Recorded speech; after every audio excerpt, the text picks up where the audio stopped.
Hola, Josan, bienvenido al programa. Hola Ángel, gracias por invitarme. Encantado de estar aquí hablando contigo. Bueno, no sé si te lo he contado, pero es muy gracioso como te conocí, porque yo estaba en Estonia, estaba viajando con mi hermano que había estado en Lituania y cogimos un coche para ir hasta Estonia y había quedado con un amigo de un amigo que vivía allí, ¿no? Que me habían puesto en contacto para alguien que me enseñase un poco la ciudad desde el punto de vista local.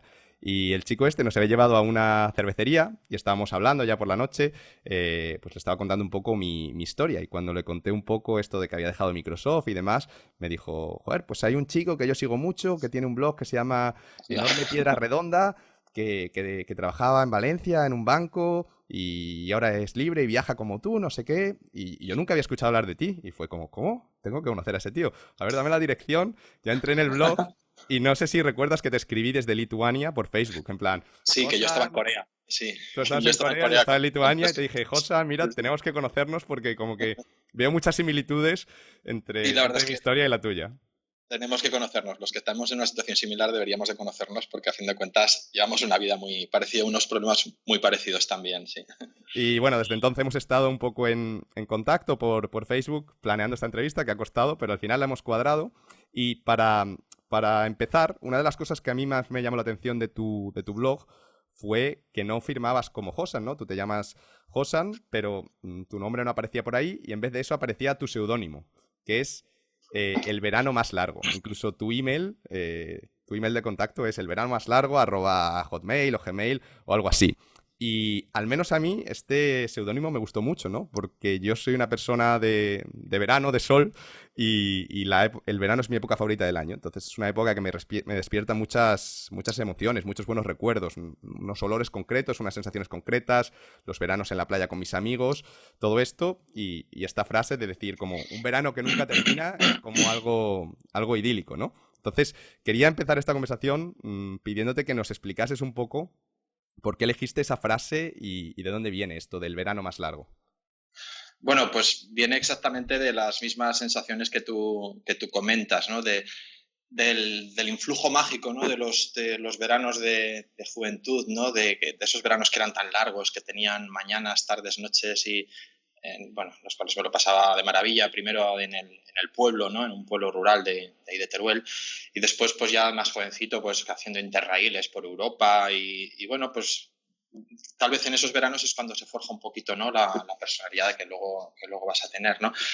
Entonces, un poco me viene por el ansia, por el propósito que me hice de poder recuperar estos veranos, esta vida mágica que, claro, luego llega la vida, digamos, con las rebajas, ¿no? Y luego llega la vida y pues tiene un montón de obligaciones, tienes que buscarte la vida, tienes que hacer la mili, tienes que estudiar, tienes sobre todo que ganar dinero, tienes para poder subsistir y esto hace que esos veranos pues que vayan siendo cada vez más cortos, ¿no? Para mí fue el propósito que me hice, ¿no? De poder recuperar ese tiempo que tenía completamente para mí para hacer lo que quisiera. Ahora mismo son ya 5 años que llevo ya viviendo el verano continuamente. De hecho, es que vivo en verano, quiero decir que estoy siempre donde es verano, que cuando es invierno en el hemisferio sur, normalmente estoy en países Donde hace calor. donde hace calor, sí, que llevo ya 5 años, de hecho, de hecho el metabolismo me ha cambiado y yo es que el frío lo llevo fatal ahora, no lo soporto, yo creo que no genero calor. Vives huyendo del invierno. Efectivamente, sí, sí. Y bueno, este estilo de vida que nos cuentas, ¿no? De vivir en verano permanentemente, en tu blog cuentas que para conseguirlo te hiciste rentista. Y esto Sí, de hacerse rentista es una expresión que yo en aquel momento fue la primera vez que la escuchaba. Imagino que está relacionada con esto de vivir de las rentas o algo así, sí, sí, sí. pero yo esto de decir voy a hacerme rentista es la primera vez que lo escuchaba cuando leí tu blog. Entonces imagino que hay más gente que nos está escuchando ahora mismo y que también es la primera vez que escucha esto de ser rentista. Y nos podrías explicar un poco en qué consiste el ser rentista. Claro. Ser rentista consiste en conseguir unas rentas pasivas de las que sean suficientes como para que podamos vivir de ellas, ¿no? Digo rentas pasivas porque digamos que existen los ingresos activos, que son aquellos a los que la Biblia se refiere con eso de ganarás tus lentejas con el sudor de tu frente o algo parecido, no lo tengo muy claro. Y luego están los ingresos pasivos, ¿no? Que son esos ingresos que tú obtienes sin necesidad de trabajar, sin tener que hacer nada para ello. Digamos que cuando tú tienes unas rentas pasivas sin tener tú la necesidad de trabajar, que son suficientes para que puedas vivir y hacer lo que tú quieras, entonces ya has conseguido la independencia financiera, o sea, ser rentista, ¿no? Según esta clasificación, yo lo que cuento en el libro es que hay como 3 clases sociales, ¿no? Yo por un lado distingo entre los que no tienen lo que necesitan, entre aquellos que tienen lo que necesitan pero que tienen que trabajar para ello, y luego la tercera clase social, que son los que tienen lo que necesitan sin tener que trabajar para ello. Y nótese que no necesariamente implica que tenga más dinero el de una clase social que otro. Quiero decir que de hecho hay mucha gente que tiene muchísimo dinero pero que está en la clase social segunda, es decir, que son esclavos, o sea, que sí, que tienen todo lo que necesitan, incluso más, pero que no tienen más remedio que trabajar y mucho y dedicar una gran parte de su tiempo y de sus energías al trabajo, ¿no? De todas formas, lo que quiero insistir es que a pesar de que el libro se titula Cómo hacerse rentista y que esto es lo que más llama la atención, el tema de conseguir hacerse rentista, lo que insisto mucho en el libro es que el dinero no es lo más importante, ¿no? Que el dinero solamente es un obstáculo que tenemos entre nosotros y las cosas que queremos hacer en la vida, que lo realmente importante es lo que cada cual quiera, los objetivos que cada cual tenga en la vida, lo que quiera hacer, sus ilusiones, sus proyectos, y que el dinero es únicamente un problema que tenemos que solucionar para poder llegar a ello. Creo que esa distinción que has hecho Sí. antes es muy interesante, ¿no? El decir que lo libre que tú seas no está relacionado con el dinero que tú tengas. Obviamente sí vas a necesitar dinero, pero hay gente que tiene mucho dinero y que al final pues es esclavo de esa casa de lujo, de ese coche que está pagando a plazos, de ese estilo de vida que se han creado a lo mejor por encima de sus posibilidades, ¿no? Y pienso que es interesante diferenciarlo. Sí, Si sí. no me equivoco, por lo que he leído en tu libro y en tu blog, ya han pasado más de 5 años desde que dejaste aquel empleo en el banco para no volver Sí, sí. nunca más y para vivir ya Sí, siempre sí. en verano. Pero tengo curiosidad por saber cómo empezó todo, ¿no? Porque en mi caso todo empezó con el libro de Tim Ferriss, que fue un poco, creo que siempre hay algo que te hace ahí un clic en la cabeza. Y en tu caso me gustaría saber cuál fue ese momento en el que te diste cuenta de que esto de ser rentista era una posibilidad, ¿no? De que, ok, si ahorro una parte de mi sueldo, lo voy invirtiendo, va a llegar un momento en el que esas inversiones me generen unas rentas lo suficientemente grandes como para vivir de ellas. Así es que esta idea me atrae, voy a por ella. ¿Cuándo fue el momento que lo viste claro, ¿no? Bueno, para mí fue muy importante el cambio de paradigma que tuve en un momento determinado, un cambio de paradigma por el cual pasé de pensar en ahorros a pensar en rentas. Quiero decir, yo estaba ahorrando dinero y un poco la idea que llevaba era algo así como acumular la suficiente cantidad de dinero como ya poder vivir el resto de mi vida, ¿no? Esto es un objetivo imposible, ¿no? Porque claro, yo iba pasando el tiempo y a veces echaba cuentas de lo que había ahorrado y decía, pues mira, ya tengo para vivir 8 años, ya tengo para vivir 10 años, ya tengo... Pero es que realmente nunca vas a llegar, o sea, nunca vas a llegar porque nadie sabe cuántos años va a vivir, o sea, puedes vivir 120 años y quedarte sin dinero a mitad. Y luego también porque el dinero va perdiendo más o menos la mitad de su poder adquisitivo cada 20 años, ¿no? Esto hace que sea imposible el vivir de los ahorros, por lo menos que es imposible reunir una cantidad realista de dinero que nos permita vivir de los ahorros, pero sí vivir de las rentas, ¿no? Cuando ya empiezas a verlo de otra manera, que empiezas a verlo de a ver cuántos ingresos generan mis inversiones, ¿no?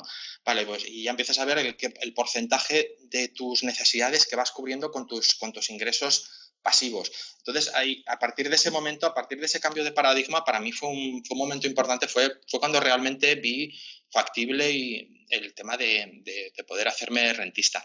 En cuanto al momento clave, para mí también fue, bueno, yo tuve la circunstancia de que cogí una baja larga, tuve que operarme del riñón y aprovechando este tiempo libre que tuve, pues me vino de maravilla porque fue una oportunidad estupenda de parar, de frenar el ritmo, de dejar de trabajar y de poder centrarme y estudiar lo que quería hacer. Aquí fue cuando descubrí una serie de blogs, de foros y de libros y de sitios web que hablan sobre la independencia financiera.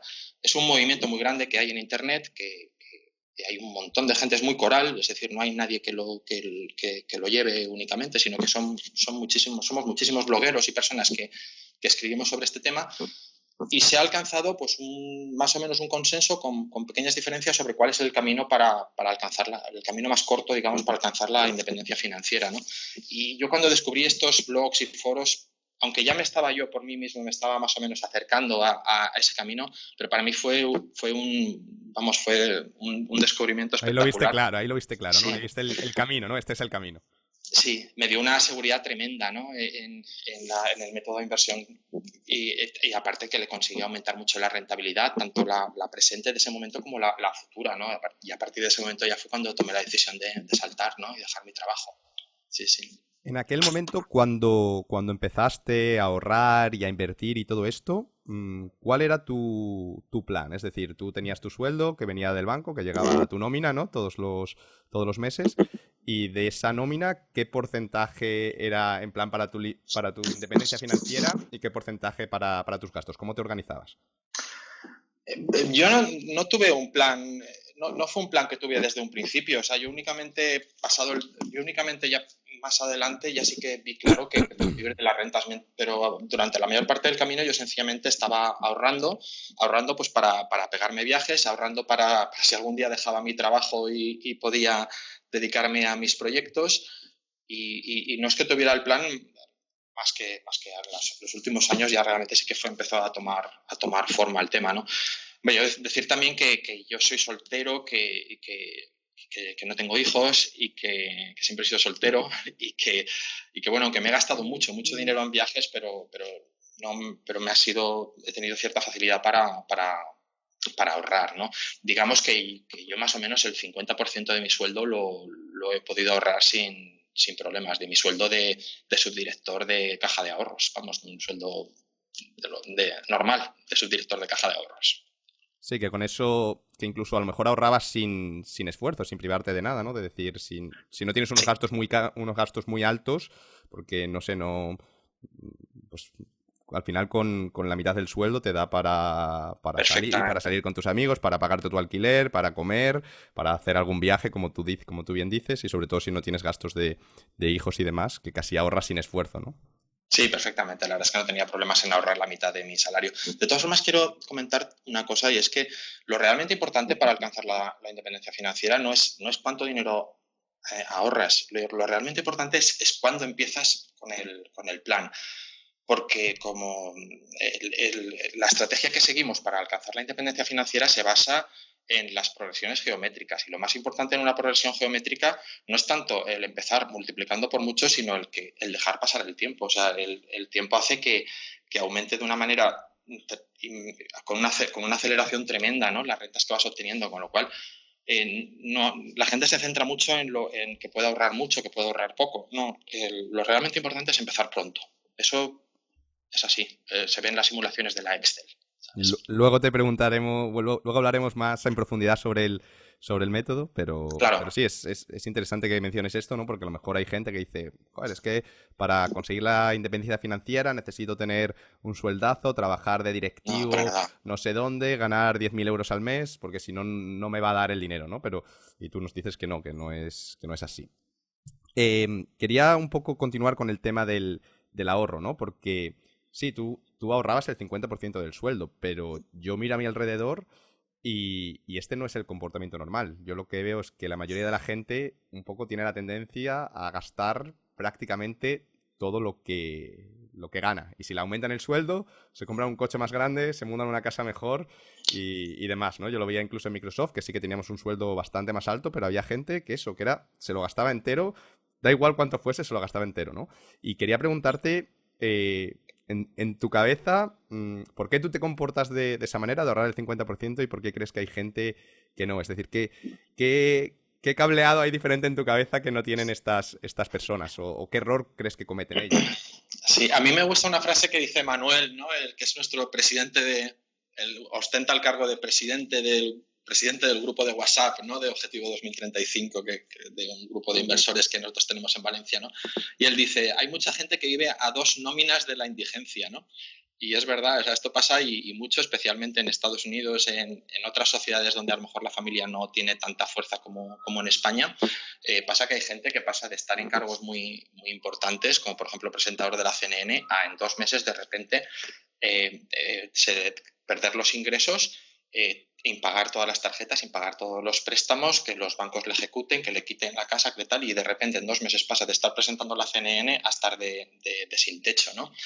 Hay una serie de trampas que impiden que la gente ahorre. Yo personalmente he sido bastante inmune a estas trampas.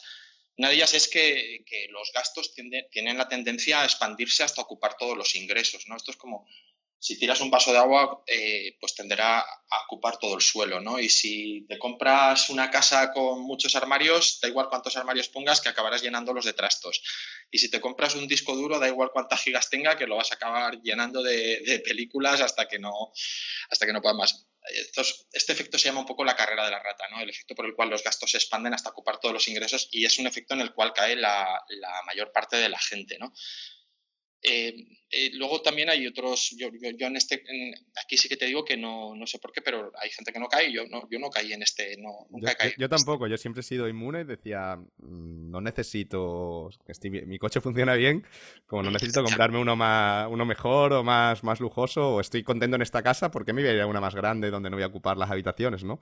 Sí, sí. Que de manera natural he sido inmune, entonces ahorraba casi sin esfuerzo, porque decías, es que hago lo que quiero y esto me sobra, ya está, no me lo gasto, Sí, ¿no? sí, sí, para muchas personas es algo como natural lo del ahorrar, pero no estoy hablando de personas que tengan una preparación académica. Quiero decir, para mi madre mismo también lo era. Mi madre, que no tiene ningún Ujú, estudio, sí. pero ella sencillamente pues iba ahorrando. O sea, que no es necesariamente algo que tenga una implicación que digas contra más nivel cultural, contra más. No, para nada, ¿no?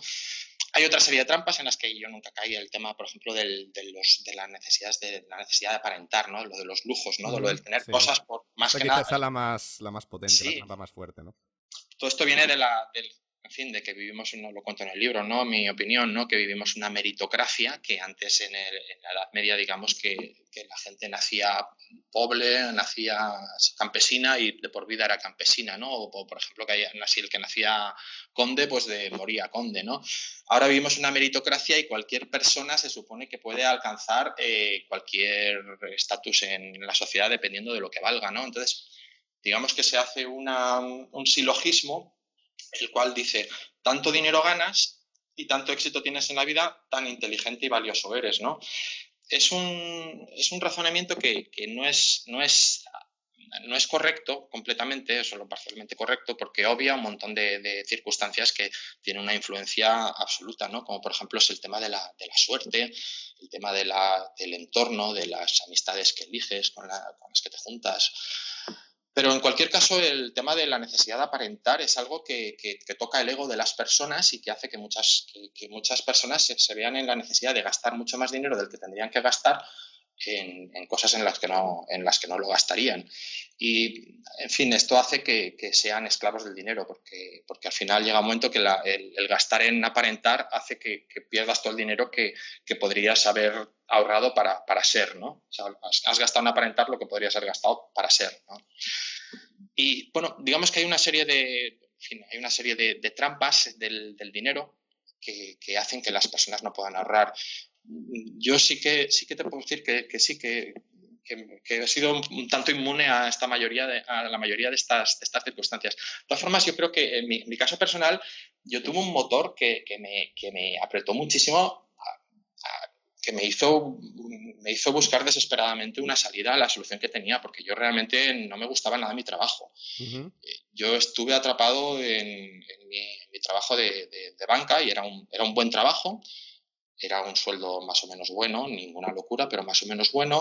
Era un trabajo que era básicamente de 8 a 3. Vamos, era el trabajo que muchas madres quieren para el novio de sus hijas, ¿no? O sea, en ese sentido estaba muy bien, pero sin embargo, claro, yo llevaba ahí muchísimos años y llegaba un momento, al principio no, pero llegaba un momento que yo vivía un día de la marmota absoluto, que realmente no me aportaba nada, ¿no? O sea, es que yo vivía todos los días el mismo día, y llegaba un momento ya que tan poco interés tenía en vivir esos días, ¿no? Que yo estaba completamente ausente emocionalmente. O sea, mi cuerpo iba a trabajar y, como digo yo, que tenía una reacción para cada cosa que ocurría, pues tenía una reacción preparada. Pero que yo realmente es que estaba muy ausente. O sea, es que Tú estabas pensando en otras cosas, tu cabeza estaba en otro sitio, ¿no? estaba hibernando. O sea, claro, son unos años que me pasé, aparte de juventud ahí, que me pasé hibernado en cierto modo, ¿no? Que yo cuento aparte que es que ni siquiera, que estas épocas ni siquiera me generaban recuerdos, en el sentido que, que como no tenía emociones, pues confundía unos días con otros y ahora mismo, años que he estado a lo mejor en alguna oficina, es que no distingo un año de otro. O sea, por contra, lo que digo, ¿no? Yo ahora que llevo la vida que quiero y que hago viajes, pues si ahora me voy a hago un tramo del Camino de Santiago, es que se me queda marcado de por vida la gente que conozco, las cosas que me pasaron. O sea, digamos que me aporta muchísimas más vivencias. El tiempo que paso intensamente como yo quiero, que el que pasaba en el trabajo, ¿no? Para mí era Me siento totalmente identificado con lo de los recuerdos, totalmente. Sí, sí. Hay años de mi vida que dices, este año como que ha pasado sin pena ni gloria, no sé ni qué ha pasado este año, y a lo mejor hay otras etapas que dices, en 3 meses, Sí. es como Yo siempre digo que sí. ha dado para más, ¿no? Como que he vivido más Sí. más en un mes o en 3 meses que en un año. Es Sí. increíble. Si se escribiera la novela de nuestras vidas, ¿no? Supongo que a lo mejor los años estos que a lo mejor estuvimos trabajando tú en Microsoft o yo en la caja de ahorros en la que trabajaba, con muy pocos capítulos cabrían, ¿no? Y luego a lo mejor los años de estar haciendo las cosas que tú quieres, pues sería necesario cubrirlos con un montón de capítulos. O sea, el tiempo es muy, muy relativo, muy... Es muy relativo. Sí, no Pero es nada absoluto. me gusta esa idea, ¿no? De que utilizar el que tu trabajo no te guste como motivación Sí. para perseguir ese camino de la libertad financiera, de decir, joder, es que tengo que hacer esto para salir de aquí, es como, esta es la vía. Entonces, Sí. utilizarlo como motivación para a lo mejor Sí, hacer sin duda. algún sacrificio, no volverte loco y cambiar de coche cada 3 años, aunque De puedas, hecho, ¿no? de hecho, es que ahora, por ejemplo, conozco a bastantes profesores, ahora que he ido a dar algunas charlas y he tenido ocasión de conocer a bastantes profesores, y en general son gente que, por lo menos los que yo he conocido, que les gusta mucho su trabajo. Y entonces esta gente realmente no tiene ningún aliciente, ¿no? a dejar de trabajar. Realmente están haciendo lo que les gusta y, bueno, la verdad es que es una actitud ante la vida, es una estrategia ante la vida perfectamente válida. La verdad es que sí. Pero bueno, no era mi caso. Sí, en mi caso sí era. Yo no estaba mal del todo.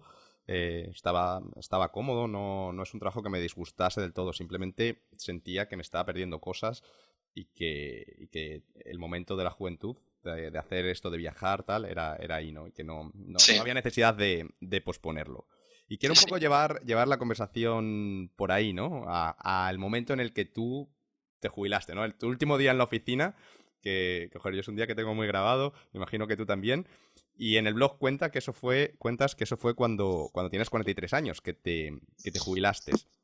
Y quería en primer lugar preguntarte que por qué a los 43 años, porque imagino que tú ya llevabas, no sé, 15, 20 años ya ahorrando, invirtiendo, ya tenías unas rentas y fue un momento que dijiste, vale, es el momento de hacerlo ahora, ¿no? Es el momento de hacerlo ahora, pero lo podrías haber hecho un año más tarde, un año antes, pero dijiste, ahora es el momento. ¿Qué fue lo que te hizo decir, hoy es el día? Bueno, en la vida te van ocurriendo cosas, ¿no? Y para mí fue el momento en el cual, digamos que se precipitaron una serie de procesos que yo llevaba ya tiempo cumpliendo, ¿no? Fue cuando se conjugaron, ¿no? Los astros y me hicieron saltar en ese momento concreto, pero digamos que yo llevaba ya unos cuantos años en los que el cambio de paradigma este que te digo, de empezar a pensar en volumen de rentas, y siendo como es nuestra estrategia, que nos basamos mucho en el interés compuesto, yo viví en mis carnes que en los últimos años mis ingresos pasivos estaban aumentando de una forma realmente rápida. Digamos que esta es una estrategia que al principio va muy despacito, pero que poco Ujú. a poco va aumentando. Y yo los últimos 5 años, desde que volví de una excedencia que tomé, es que, claro, resulta que una vez llegué al punto en el cual ya mis ingresos pasivos generaban todo lo que yo necesitaba, yo seguía trabajando. Yo gastaba más o menos poco y seguía trabajando, ¿no? Y como mis ingresos pasivos me cubrían ya todos los gastos, ¿qué pasaba? Que el primer año, por ejemplo, yo ahorré más que el total de mis nóminas. Con lo cual, al segundo año, puesto que invertí todo ese dinero, digamos Todavía que más. todavía tuve más rentas, ¿no? Entonces, claro, el tercer año todavía tuve más, porque es que estaba ya en una bola de nieve que se iba haciendo cada vez más grande. Entonces, por un lado, era un proceso que decía, ostras, esto está aumentando un montón mis rentas y realmente veía la luz al final del túnel, veía que podía vivir de las rentas, ¿no? Entonces, a partir de ahí, yo llevaba un proceso psicológico, yo llevo una duda que arrastré, un dilema, ¿no? Que arrastré durante muchísimo tiempo, que fue el tema de saltar o no saltar. Yo durante unos pocos años, 3 años o así, o 4 años, estuve sin parar de darle vueltas al dilema de si dejarme el banco o no dejármelo. Era un dilema, parece que sea una tontería, pero fue un tema que me costó muchísimo. Aparte, yo preguntaba a todos mis amigos y conocidos y al final llega un momento que ya sabes lo que tienes que preguntar, a quién tienes que preguntar para escuchar lo que tengas que escuchar. Con lo cual, al final llegabas a la conclusión de que estás solo, que tienes que decidir. El tema está en que, claro, que si saltaba demasiado pronto, yo el miedo que tenía era, digo, a ver si salto demasiado pronto y me quedo sin dinero, ¿no? Y por otro lado decías, a ver si salto demasiado tarde y me quedo sin vida. Entonces... para mí fue clave el momento que te comento de la baja esta que tuve y el descubrimiento que hice de los blogs y foros y webs y libros sobre la independencia financiera. Y a raíz de este momento ya decidí que tenía clarísimo que era el momento de saltar y salté. Y te digo una cosa, miedo tienes antes de saltar, pero desde que salté ya jamás he vuelto a tener miedo. Nunca jamás. Miedo tienes mientras estás en el trampolín, ¿sabes? Pero una vez ya estás en el aire, ya estás pensando en que estás en el aire. Ya no tienes miedo.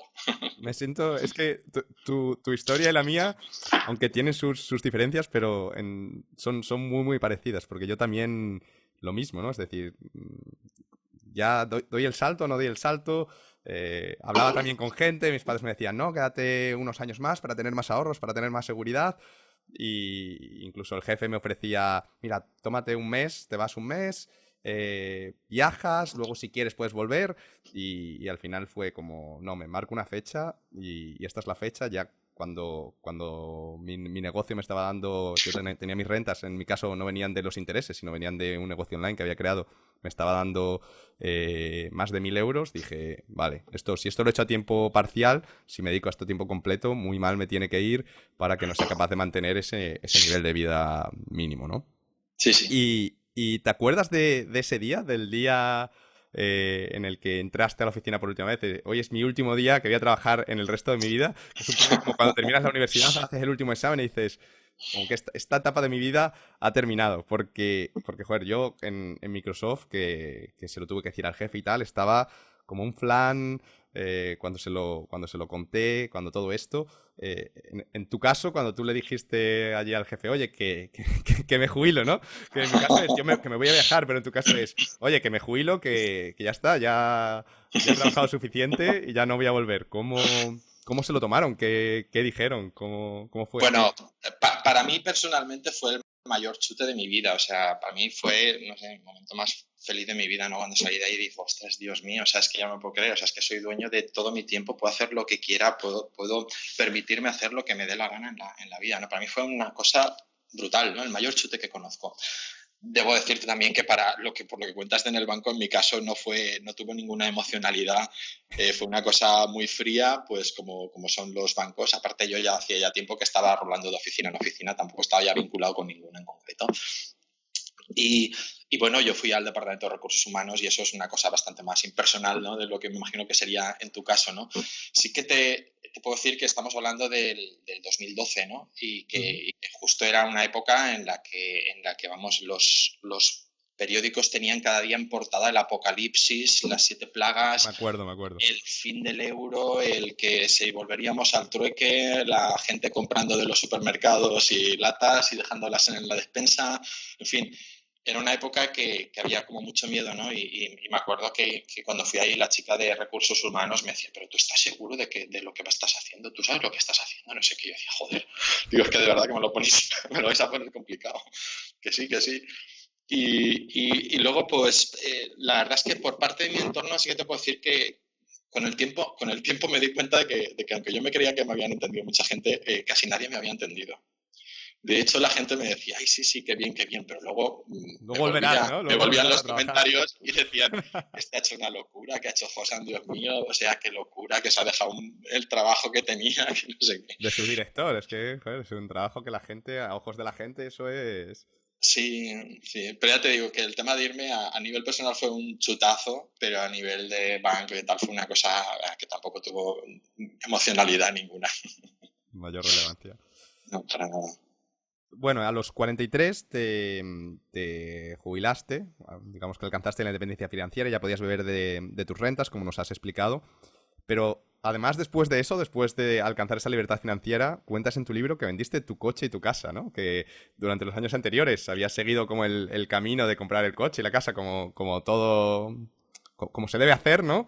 Sí, sí. Y una vez que consigues la independencia financiera, los vendiste y te los quitaste del medio, a pesar de que no, Pues sí, oye, y aparte ya tenías rentas es para de, vivir de eso, pero aún así los vendiste. es de las cosas que más contento estoy de haber hecho nunca, ¿no? Fue una fantástica liberación de lo mundano, o sea, es que lo que cuento, ¿no? Que tener propiedades que es fácil, que solo hace falta comprarlas, ¿no? Que solo hay que ir, gastar dinero y puedes tener propiedades, ¿no? Pero que la gente no es consciente de que las propiedades nos poseen a nosotros también y que nos implican trabajo, nos implican gastos, o sea, tener una casa pues pagar un montón de impuestos, de gastos, de suministros. Luego es tener problemas, que si se rompen cosas, que si reparaciones, que si los vecinos, que si juntas de propietarios, que si un coche igual, que si vas a aparcarlo, que si la ITV, que si las reparaciones, que si tal, que si un barco ni te cuento, ¿no? O sea, y al final llega un momento que hay gente que mi patrimonio no es que sea muy grande, vamos a ver, no nos engañemos, o sea que hay muchísima gente que está trabajando, tiene un patrimonio mucho más grande que el mío, ¿no? Sin embargo, yo veo que muchas veces ellos son esclavos de sus propiedades. Y realmente tienen unas propiedades que les hacen la vida imposible, en cierto modo. Para mí fue una liberación tremenda, ¿no? El liberarme todo esto. El tema del alquiler es algo que muchas veces es una opción más que válida y muy interesante. Sin embargo, en España como que hay una querencia a la A la propiedad, propiedad. ¿no? Sí, sí. Sin embargo, yo creo que solamente nos conviene poseer aquellas cosas que usamos mucho. Que si no las usamos mucho, yo creo que es mejor el tenerlas alquiladas. Sí, sí. Y en tu Bueno, y caso, que luego, tenías pensado viajar y eso, el tener efectivamente, la casa, ¿tú pensaste que incluso si la alquilabas iba a ser más un dolor de de hecho, cabeza, más un problema que el tener, que el venderla o cómo De hecho, es llegaste que a la esa tenía conclusión de alquilada. O venderla? sea, yo cuando me fui de viaje la primera vez, o sea, cuando me dejé el banco, me fui por Sudamérica y dejé mi piso alquilado, ¿no? Y de hecho estaba haciendo un senderismo, estábamos haciendo con los compañeros de viaje 5 jornadas, ¿no? De senderismo por las Torres del Paine, perdidos por ahí como las cabras. Y en eso que me llaman, me entró la llamada al móvil y eran mis inquilinos que se iban. Y yo decía, pero no me No jodas. me fastidies, se me ha Entonces, roto la nevera. sí, entonces aparte de todo, saqué las cuentas de la rentabilidad que le estaba sacando al alquiler y de los problemas que me daba, del trabajo que me daba, de todo, tuve claro que me convenía vender el piso y fue una opción muy buena, porque la verdad es que todo lo que obtuve del piso lo invertí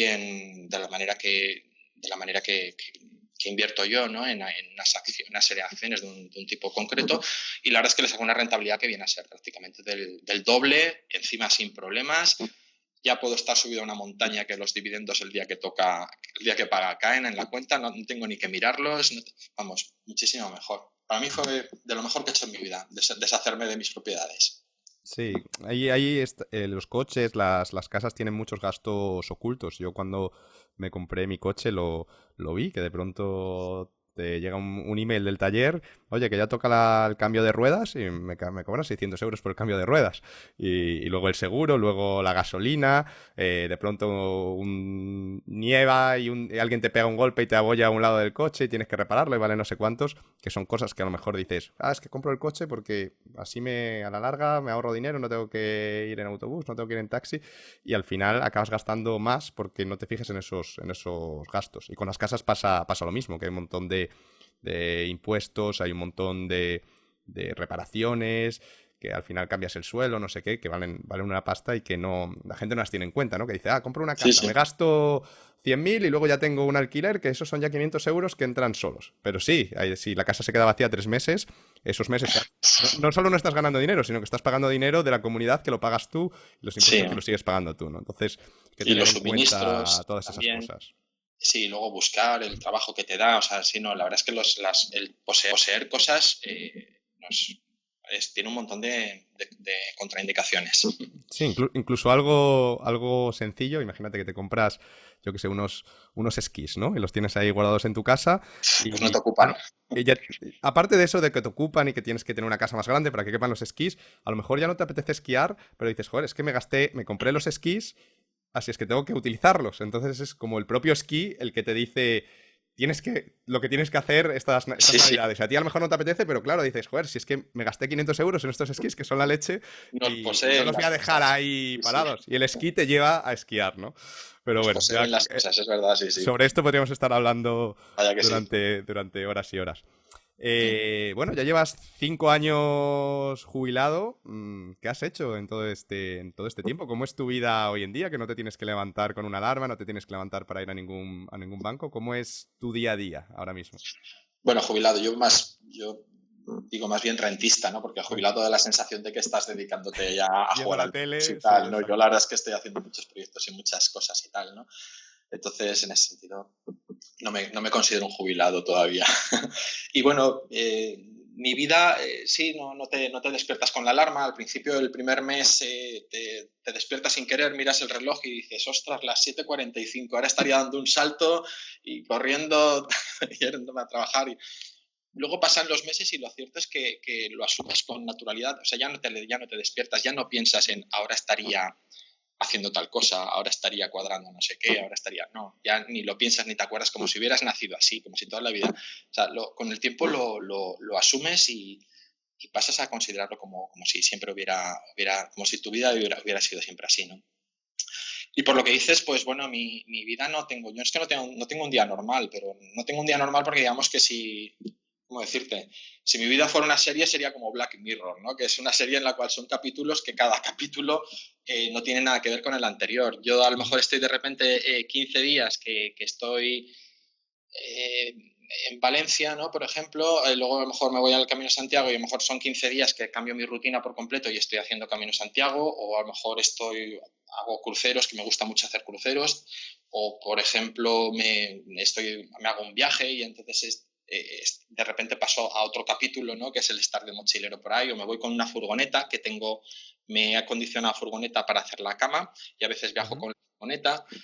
Y luego he hecho un montón de cosas. Por ejemplo, he estado colaborando con ONGs, tanto en el Camino de Santiago como hospitalero voluntario, como profesor de inglés también he estado en el norte de Tailandia, en un pueblecito. Entonces, digamos que Has escrito un libro, he escrito un que es libro, algo que también lleva tiempo. Tienes estuve el blog, tienes el blog. en un monasterio también, escribiendo el libro, conviviendo con los monjes benedictinos, que aquello la verdad es que fue toda una experiencia.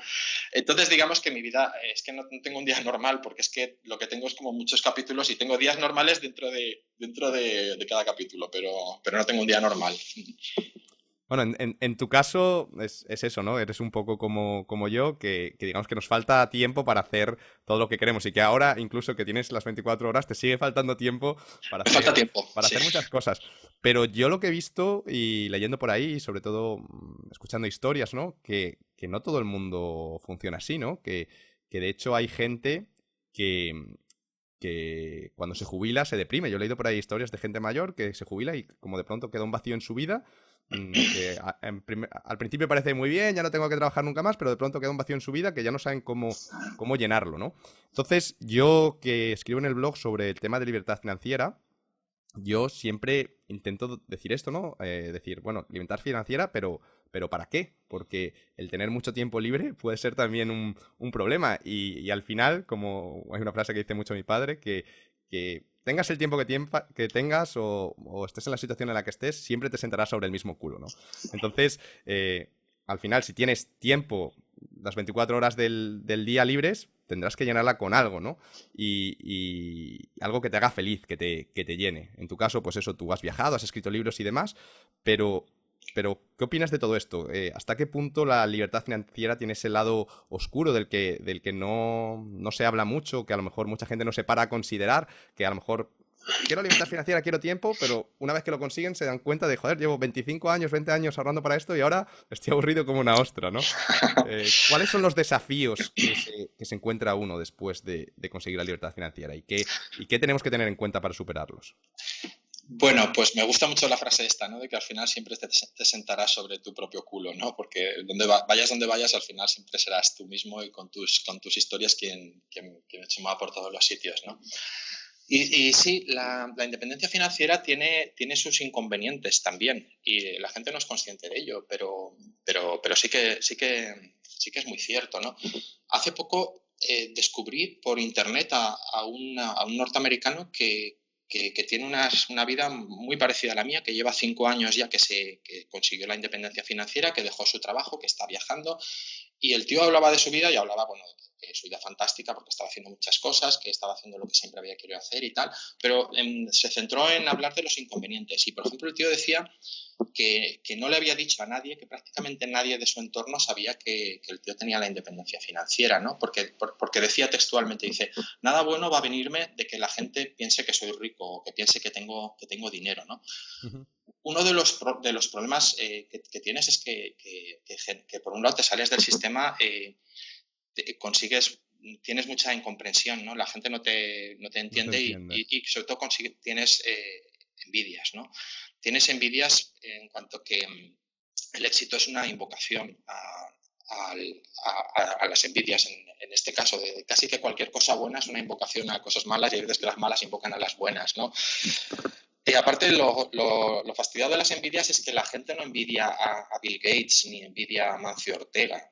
La gente envidia al vecino de al lado, la gente envidia al compañero de pupitre, la gente envidia a la persona con la que se compara.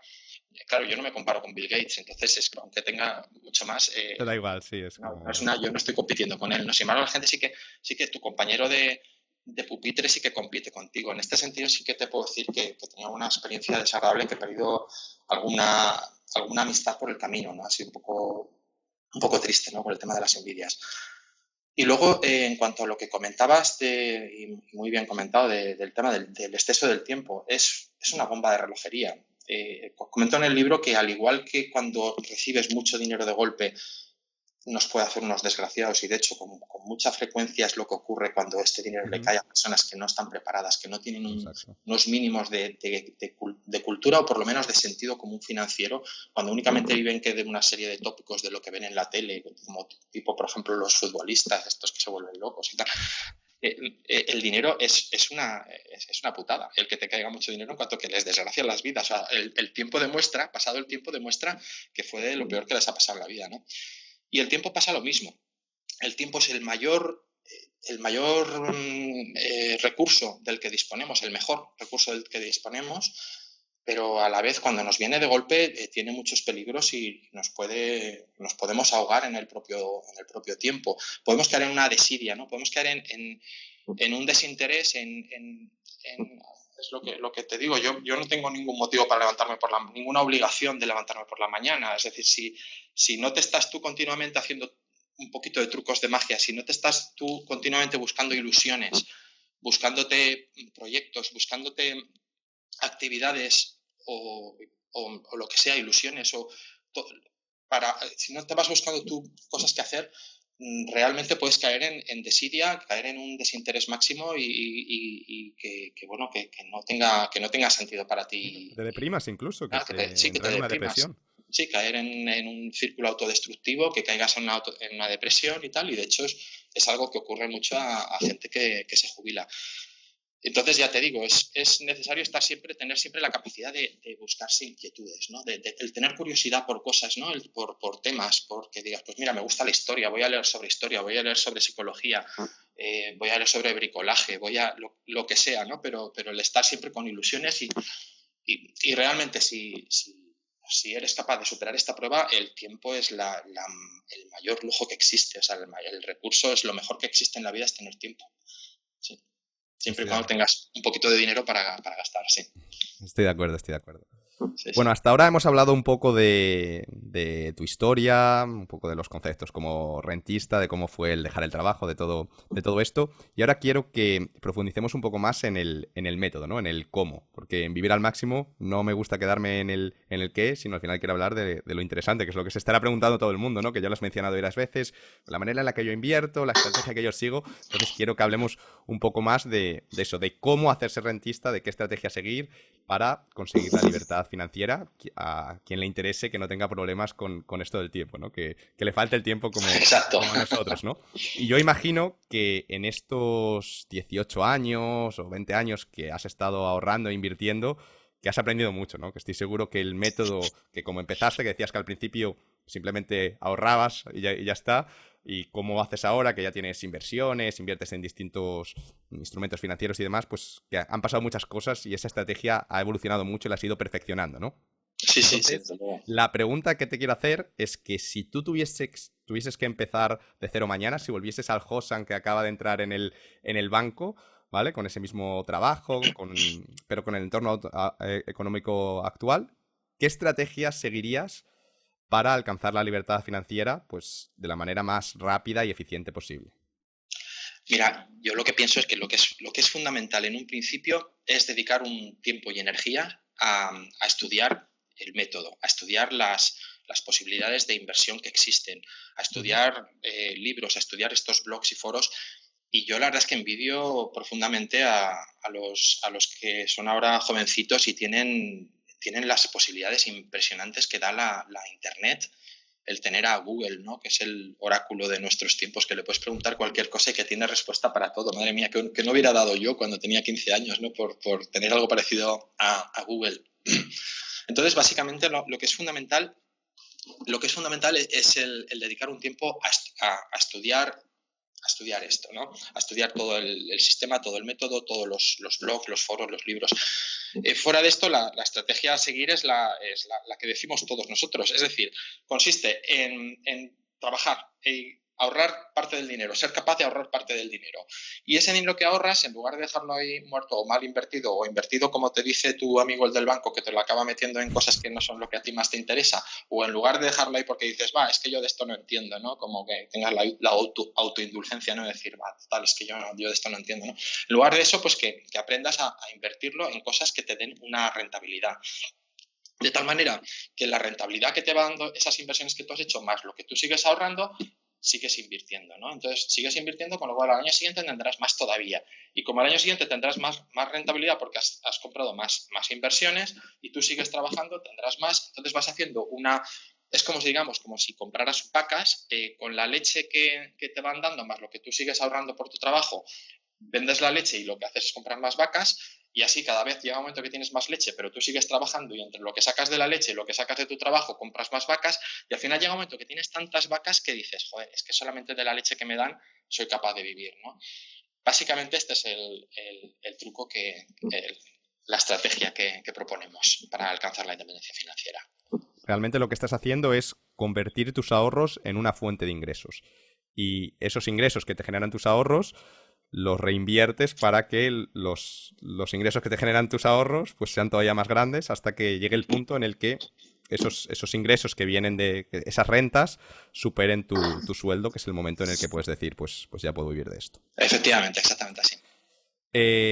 Además de esta estrategia que acabas de describir, bueno, que quiero un poco que expliques en más profundidad, ¿no? Porque sí, dices, invertimos el dinero en algo que nos dé más dinero, pero exactamente esto como...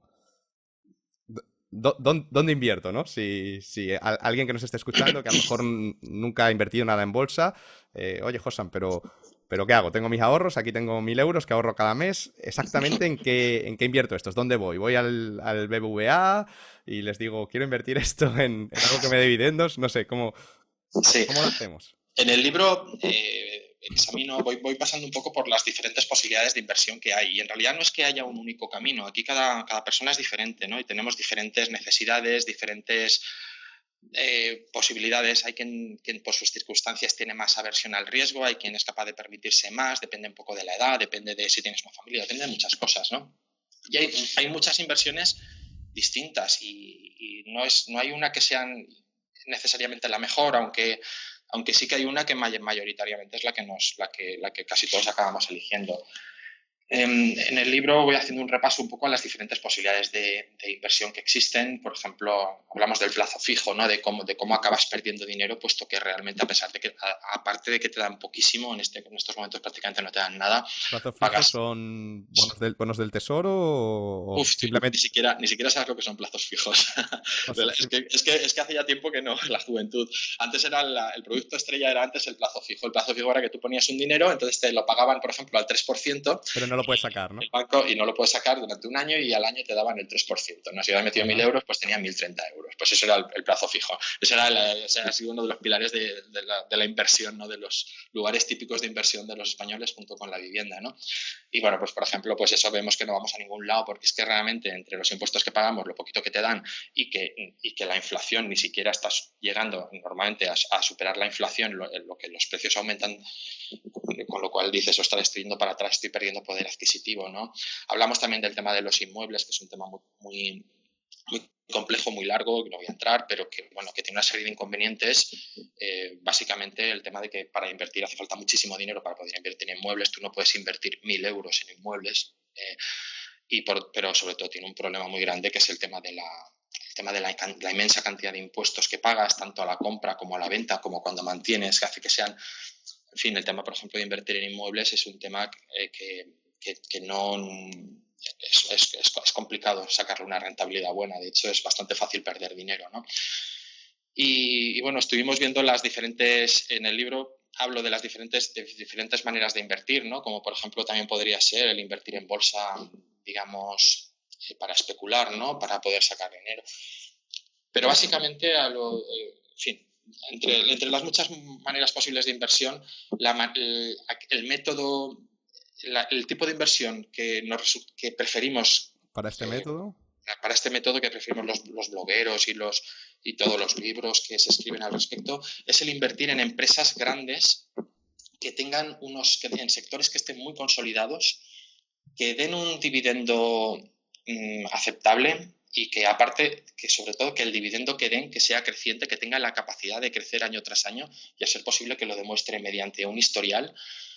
Y el invertir sobre todo de una manera muy diversificada, de tal manera que ninguna de nuestras posiciones inversoras sea más allá de un 5 o un 10%, invertir siempre en empresas que sean de diferentes sectores, de tal manera que toda nuestra inversión esté siempre diversificada, tanto en empresas como en sectores. Podemos invertir en autopistas, podemos invertir en eléctricas, podemos invertir en petroleras, en bancos, en seguros, pero que estén siempre, que no dependamos nunca demasiado de un solo sector, ni siquiera tampoco de un solo país, es decir, invertir en diferentes países, diferentes mercados, en diferentes monedas, de tal manera que conseguimos, mediante la diversificación, conseguimos prácticamente diluir el riesgo. Es prácticamente imposible que todo vaya mal. Es decir, puede ir mal algo, pero es muy difícil que vaya mal todo, ¿no? Y por lo que cuentas, estas empresas ya de por sí son empresas muy establecidas, es decir, que no estás invirtiendo en una startup que puede que un año más tarde deje de existir, sino dices... Sí. Entonces estás como... Es imposible que todas las empresas súper consolidadas que llevan 20 años funcionando, que facturan millones y millones, que todas quiebren a la vez, ¿no? Sí, efectivamente. Hay gente que dice, ¿por qué no inviertes en cosas como, por ejemplo, en el Bitcoin? Y dices, o ¿por qué no inviertes en Snapchat? ¿O por qué no inviertes en tecnológicas? ¿No? Pues, por ejemplo, nosotros no invertimos en tecnológicas porque son empresas que son muy volátiles, es decir, que hoy están, pero a lo mejor mañana perfectamente pueden no estar. Es como Nokia, cuando salieron los teléfonos móviles, pues Nokia todos los teléfonos eran Nokia, ¿no? Y de repente, de la noche a la mañana, sacan el iPhone, sacan cualquier cosa y desaparece, ¿no? Pues por ese motivo, Yo digamos que para perdí este tipo de 5.000 euros inversión... invirtiendo en Nokia, para que te Sí, hagas sí, una sí. idea.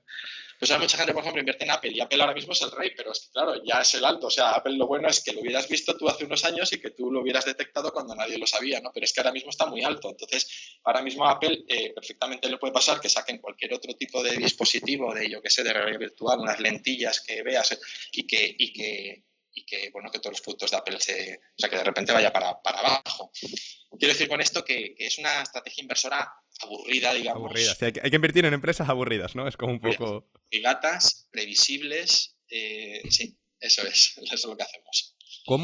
¿Cómo podemos identificar estas empresas? Es decir, ¿tienes alguna lista de criterios mínimos o algo así que deben pasar? Es decir, por ejemplo, yo te digo BBVA. ¿BBVA sería una buena empresa en la que invertir? O yo qué sé, o lo que decíamos, ¿no? Google sería una buena empresa en la que invertir. ¿En qué cosas nos tenemos que fijar para decir esta nos conviene o esta no nos conviene?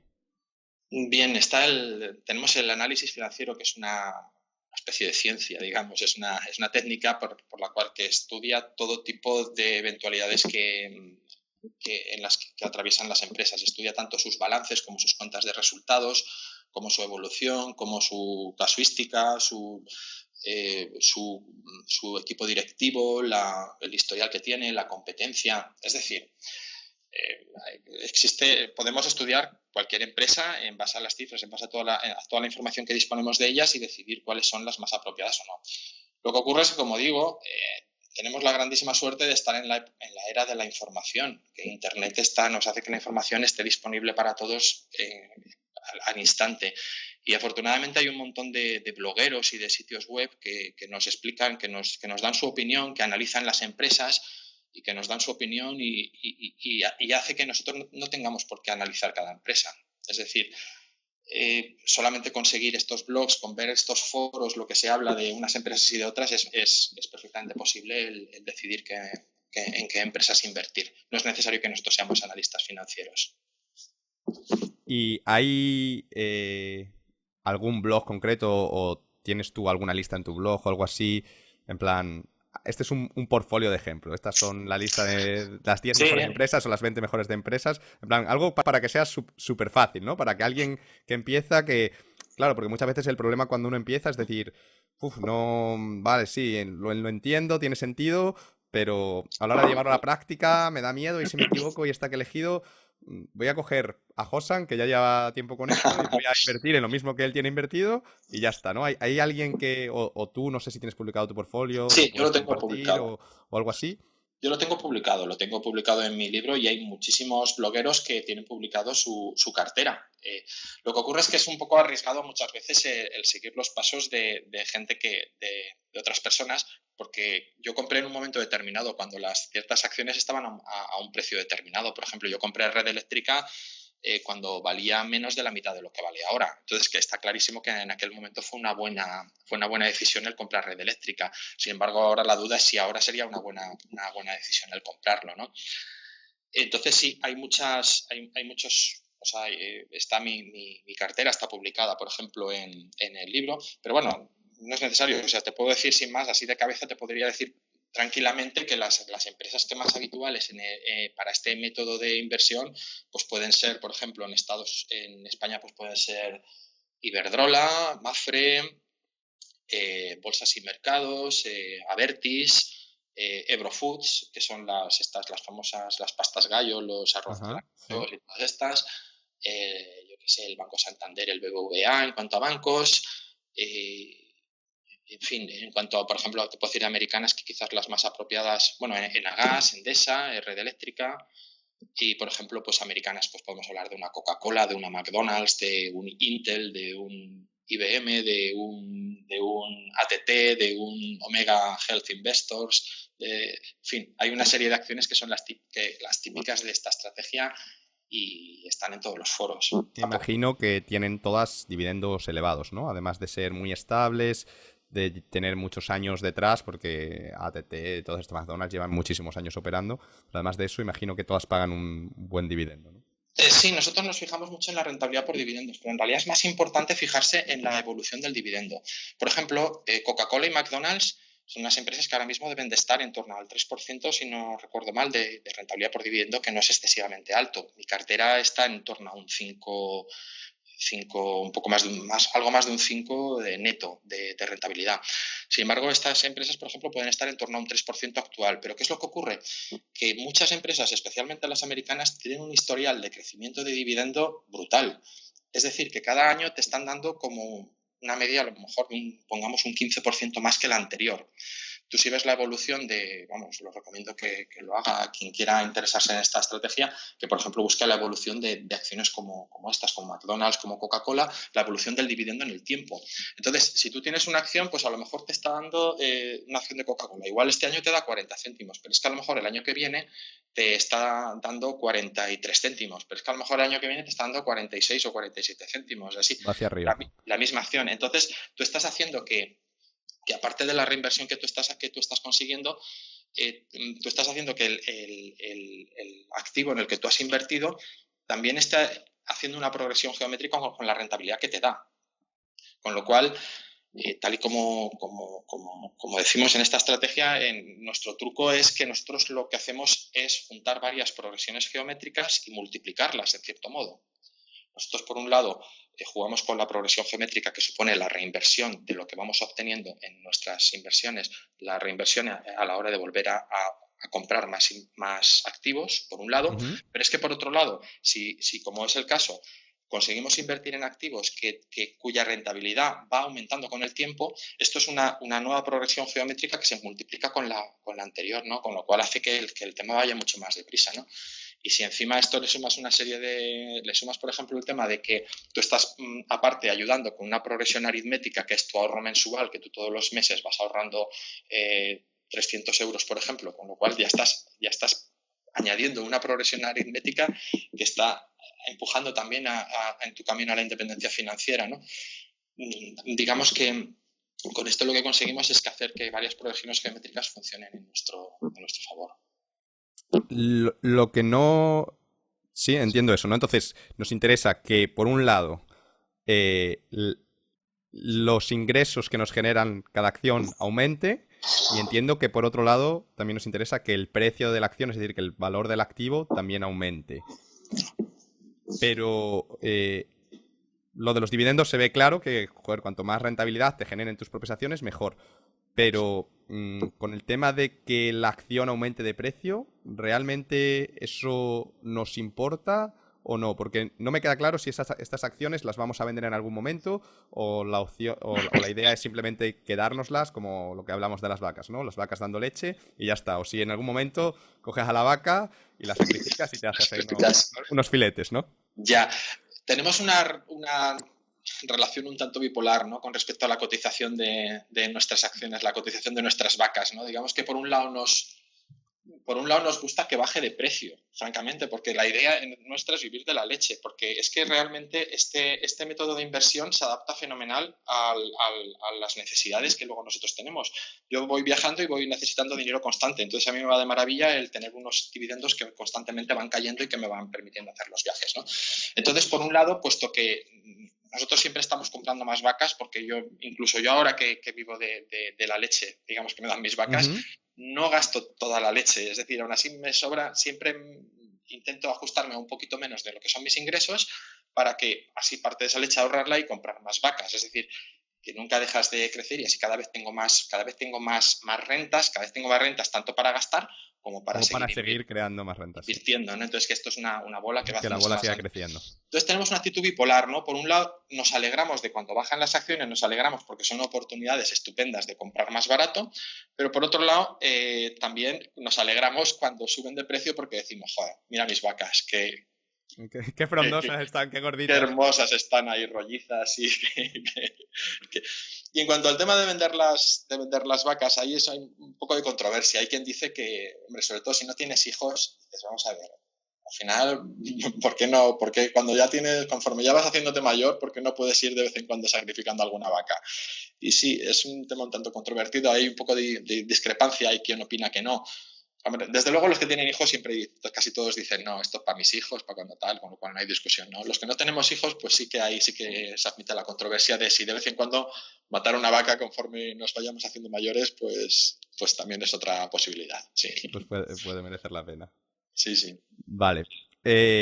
Bueno, hablemos un poco de... Ahora que yo creo que más o menos el método ha quedado claro, hablemos un poco de los tiempos, ¿no? Que también imagino que es algo que todo el mundo se está preguntando.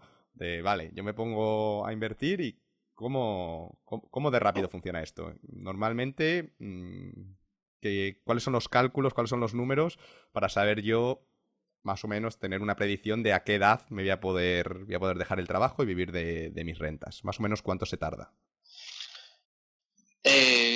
Vale, el tema esta estrategia lo que tiene es que es lenta y que es aburrida. O sea, en esta estrategia no vivimos grandes emociones, ¿no? Como las películas estas de bolsa, Leonardo DiCaprio, ¿no? Que de repente millonarios todos y están ahí con la farlopa en el culo o que están y de repente al día siguiente son puros. O sea, es una estrategia un poco aburrida y al principio va un poco lenta y los primeros años realmente no se acaba de ver el efecto de la reinversión. Sin embargo, con el tiempo esto se va acelerando y sí que doy fe de que mis últimos años fueron, la progresión fue vertiginosa. O sea, realmente es que cada año era más y más y más y realmente va muy rápido. Así que no es una curva recta, sino es más como el stick de hockey, ¿no? Efectivamente, eso es, sí, eso es. Como te digo, la estrategia esta que seguimos combina 3 progresiones geométricas y una aritmética, ¿no? La primera aritmética es la que hemos dicho del ahorro, de que tú todos los meses metiendo todos los meses, sí. La segunda es la reinversión, es decir, que tú la rentabilidad que vas sacando un año coges y ese dinerito lo utilizas para comprar más activos. Uh-huh. La segunda progresión geométrica con la que jugamos es con el efecto que en el caso de las acciones conseguimos que las mismas acciones nos den una rentabilidad que con el tiempo va siendo cada vez superior. Y, sí. La tercera progresión geométrica que juega a nuestro favor es el aumento que históricamente, que nadie nos lo asegura, pero que históricamente y a largo plazo, sin lugar a dudas, las acciones que cotizan en bolsa, especialmente las acciones de empresas aburridas, van teniendo un incremento en su valor, que esto hace que también nuestro patrimonio sea cada vez mayor, ¿no? Digamos que estas son las 3 progresiones geométricas y la progresión aritmética que hacen que nuestro sistema funcione y aparte con una fuerza muy grande, ¿no? Remando en contradirección tenemos otra progresión geométrica que es la de la inflación, uh-huh. Que es las subidas de precio. ¿Vale?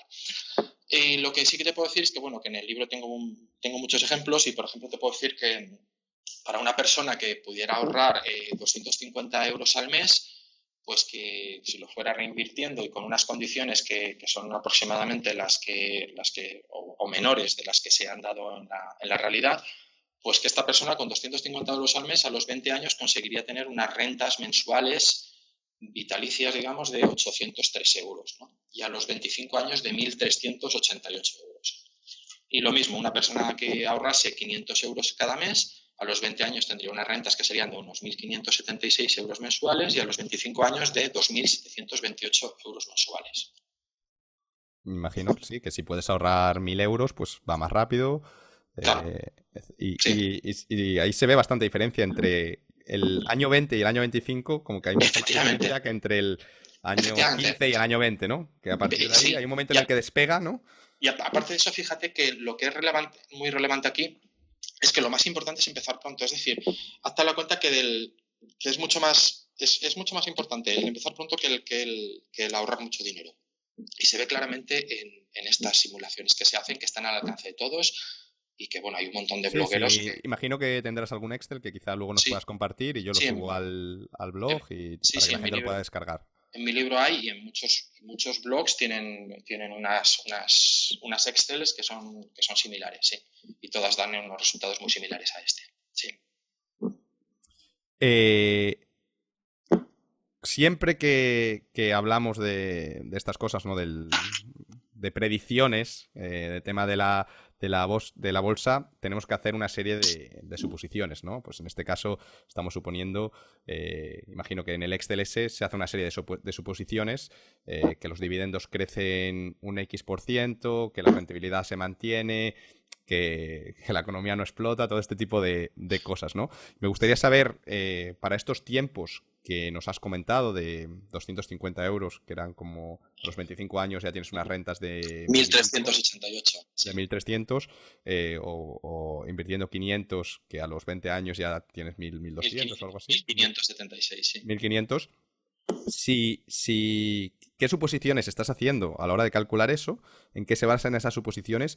Y si de verdad son realistas, ¿no? Porque yo me leo muchos libros de estos de inversión que la gente te dice, sí, porque si inviertas no sé qué, la bolsa da 15%, asumiendo un 15% de rentabilidad anual, bla, bla, bla, pero a la hora de la verdad todos sabemos que la bolsa no da 15% o que es muy difícil, tienes que tener mucha suerte de pillar unos años muy buenos y que además eso sumado a impuestos, no sé qué, que no es realista, ¿no? Que claro, que si yo asumo lo que me da la gana, pues te puedo hacer unas gráficas geniales, ¿no? Que te lo pinto y te digo, mira, en 5 años, millonario, ¿no? Pero luego la realidad no funciona diferente, ¿no? Entonces, quería preguntarte eso, que cuáles son las suposiciones que tú haces y que cómo de fiables son, cuánta variación puede haber ahí.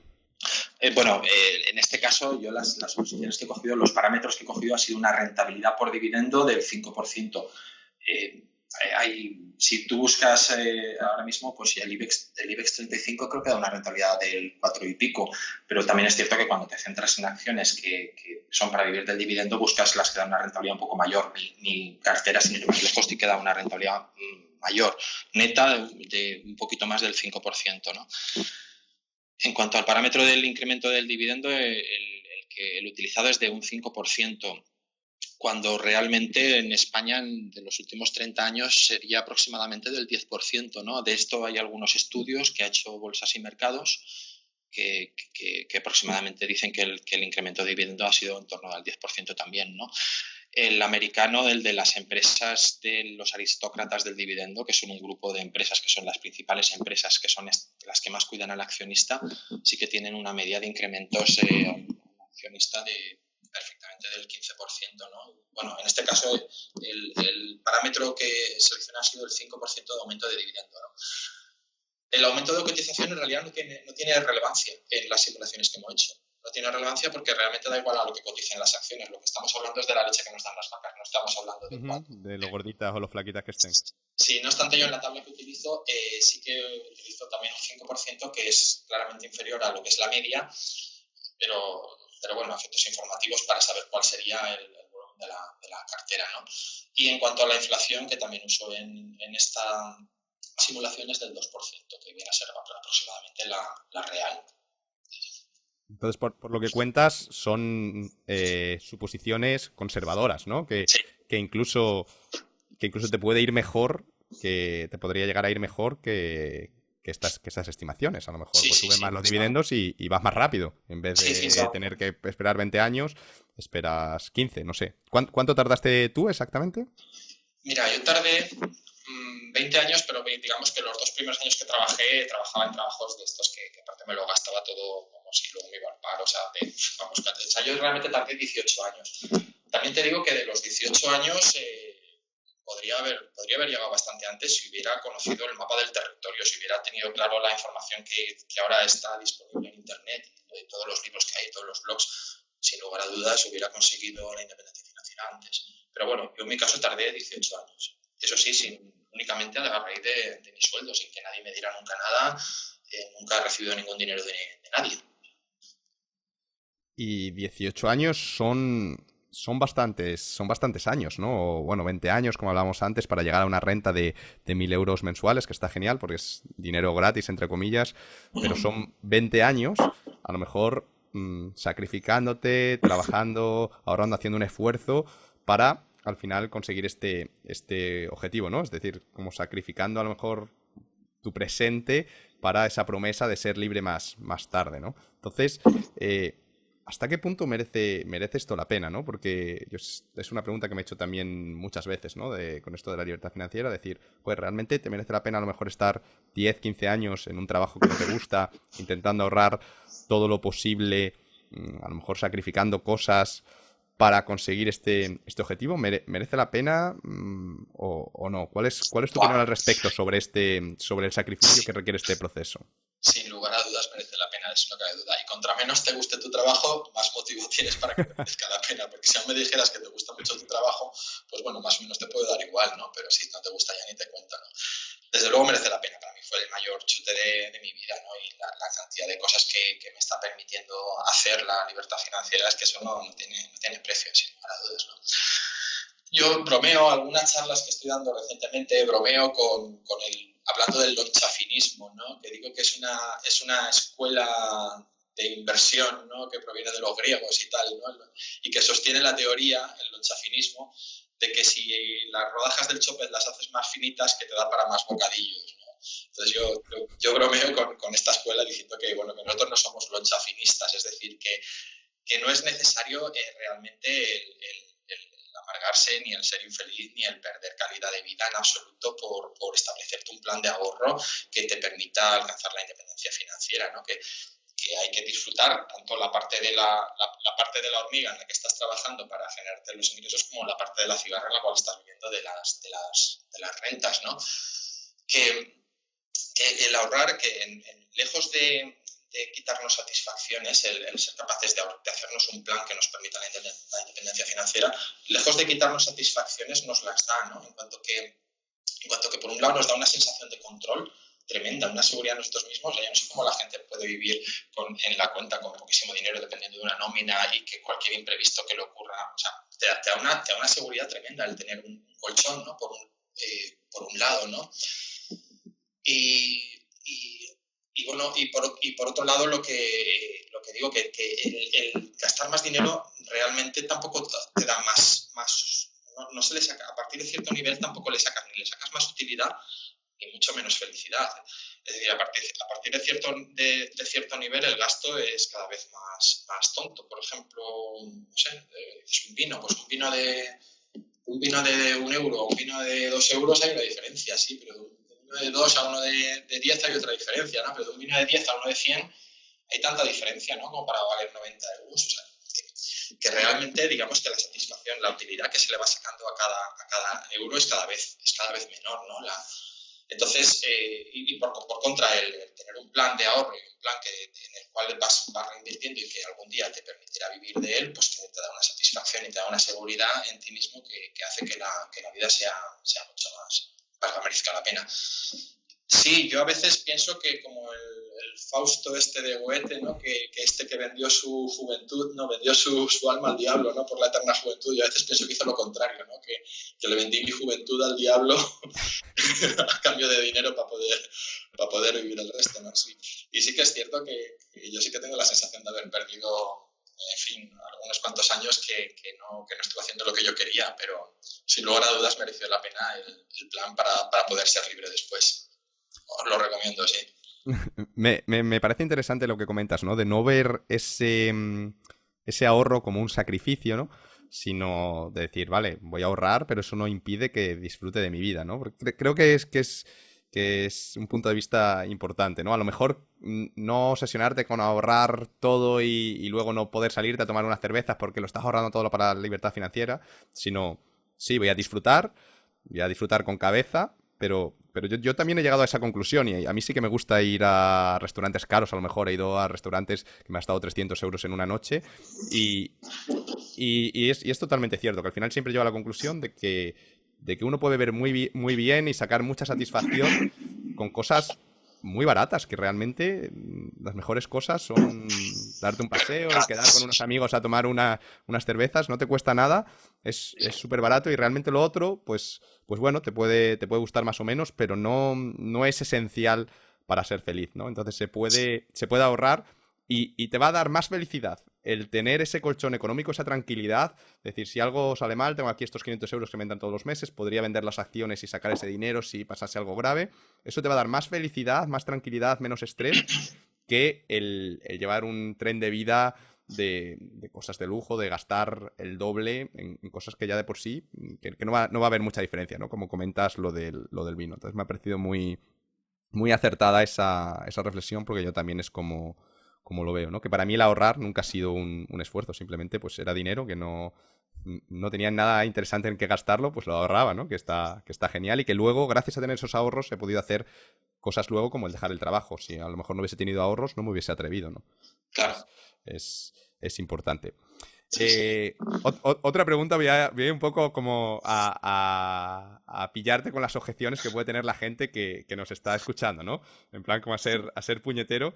Y esto también es una cosa que me preguntan a mí, ¿no? Que dicen, claro, Ángel, es que tú lo has hecho, pero porque tú estás soltero, no tienes hijos y responsabilidades, pero yo que tengo hijos y una familia tal, para mí es imposible, ¿no? Y seguro que a ti te han dicho lo mismo, ¿no? Claro, para ti ha sido muy fácil, porque tal y cual.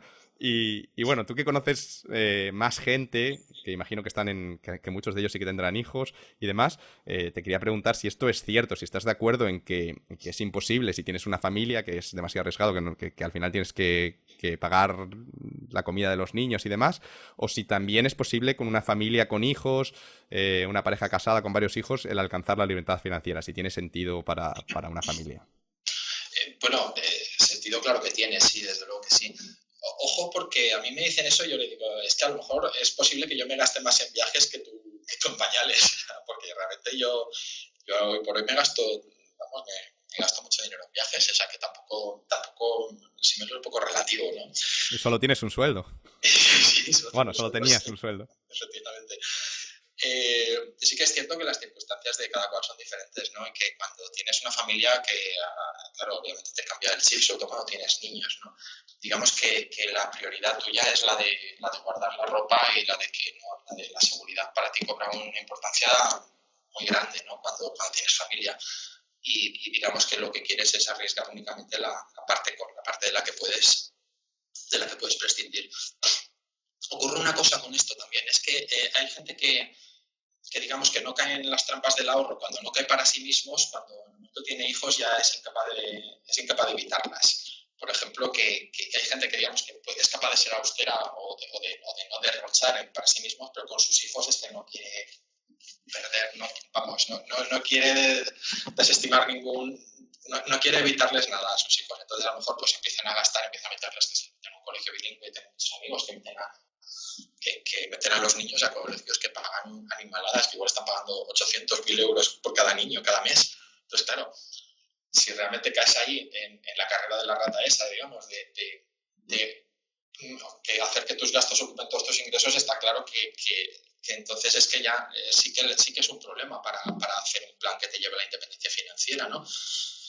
Aparte yo creo que es un error, porque es que muchas veces yo creo que se meten en una angustia por llevar a los niños a un colegio en el cual pagan mucho, que casi que les cuesta muchísimo, que van muy justos por ello, y yo muchas veces pienso que serían más felices si a lo mejor fueran a un colegio pues, o bien público o bien que pagara menos, y irían todos más desahogados, mucho más tranquilos, y encima si ese dinero lo dedicaran a hacer un plan de ahorro como el que proponemos en esta serie de blogs y foros del movimiento de los buscadores de la independencia financiera, pues al final les daría unas rentas que posiblemente les dejara la vida medio solucionada a los niños, mucho más que a lo mejor El llevándoles colegio bilingüe. a un colegio tan caro, ¿no? Sí. Sí, es accesible a todo el mundo la independencia financiera. Y por supuesto las circunstancias son distintas, pero cualquiera puede llegar, sí. Es más una cuestión de mentalidad, de organizarse y ya está, ¿no? Que está... Sí. Sí, y lo que decías, ¿no? Que incluso puedes conseguirla más rápido porque a lo mejor si las dos personas de la familia, el padre y la madre, trabajan, están trayendo dos sueldos, a lo mejor tienen menos gastos porque comparten una casa de una habitación, no sé, que es relativo, ¿no? Desde luego que sí. Sí, sí. Vamos a hablar ahora de errores, ¿no? Que los errores siempre es algo interesante. Ya hemos hablado de varios errores, de errores a la hora de ahorrar, por ejemplo, ¿no? De que no hay que dejar que todos nuestros ingresos se adapten que lo gastemos todo cada mes, ¿no? Pero en general, en vista de tu experiencia, a toda la gente que te ha escrito por el blog, todo lo que has leído por ahí, ¿cuál es tú el mayor error que ves que cometen los aspirantes a rentistas? ¿Dónde suele meter la pata la gente? Vale, yo en el libro tengo un apartado precisamente que se llama Los pecados financieros capitales, ¿no? En el cual hablo de estos pecados en los cuales cae la mayor parte de la gente. El principal es muchas veces es el principal problema quizás sea la desidia, ¿no? La falta de interés, la falta de iniciativa de decir, ostras, aquí hay algo que me puede interesar, ¿no? El dedicar la capacidad de dedicar un esfuerzo, ¿no? A este tema que te puede solucionar la vida, ¿no? Pero bueno, en el libro de lo que hablo hablo de la impaciencia, de que es un método, la gente quiere cosas, quiere resultados ya, quiere Mañana. cosas que sean mágicas. A la gente le atrae mucho, y yo hago mucho el símil con el reverso tenebroso de la fuerza, ¿no? de Star Wars. Y a la gente le atrae mucho, pues eso, los trucos mágicos que el ser un trader, ¿no? El Bitcoin, ¿no? Ahora que sí, está el muy de moda. Bitcoin, ¿no? El meterse, el pegar el pelotazo y de un solo pelotazo y rapidito y sin tener que esperar el conseguir todo. Y no, esto no es así. Las cosas que funcionan normalmente no van así, sino que requieren de mucho tiempo, de mucha dedicación. O sea, un pecado capital importante es el de la impaciencia, ¿no? Otro, el de la inconstancia, ¿no? Hay gente que digamos que se mete dentro de este camino, pero luego lo abandona porque es un camino que al principio es aburrido y no se ven mucho los resultados, ¿no? Luego también es importante el tema de la avaricia cortoplacista. Con este método normalmente todos los que hemos empezado recientemente estamos con las carteras muy verdes, digamos. Muy verdes me refiero en positivo, con unas plusvalías jugosas, ¿no? Entonces la gente, digamos, que tiene la avaricia de decir, Dios mío, voy ganando tal, ¿y qué tal si vendo ahora, me saco los 3.000 euros que voy ganando y luego ya vuelvo a empezar? No, esto no es así. O sea, tú no puedes, si estás criando gallinas de los huevos de oro o estás criando vacas, tú no las puedes matar, ¿no? O sea, o vas a una estrategia o vas a otra, pero no hay que... Luego, otro de los pecados capitales en los cuales la gente lo pasa muy mal es con el tema del pánico, ¿no?